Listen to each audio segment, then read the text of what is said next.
Welcome to Man Does Tech, where I solve the problems you didn't even know you had. In this video, I will explain how to use Figma for front-end development. First, open Figma and create a new design file. This is your canvas for building user interfaces.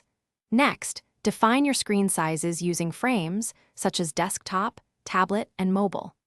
Organizing your layers and components from the start will save you a lot of time and ensure a smooth design-to-development handoff. Now, let's dive into crafting individual UI components. Design elements like buttons, input fields, and navigation bars, ensuring they are reusable across your project. Apply consistent styling for colors, typography, and spacing to maintain a cohesive look.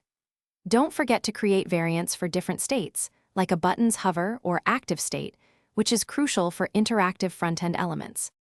Once your designs are ready, it's time to bring them to life with prototyping.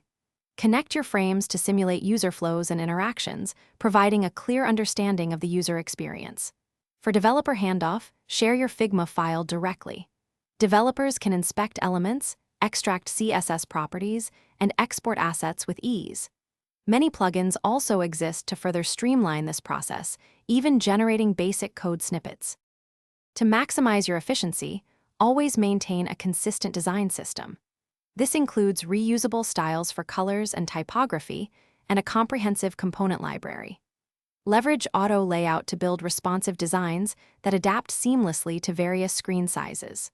Finally, collaborate effectively with your team by utilizing Figma's commenting features and version history, ensuring everyone is on the same page throughout the development cycle. Thanks for watching. If you found this helpful, don't forget to like and subscribe.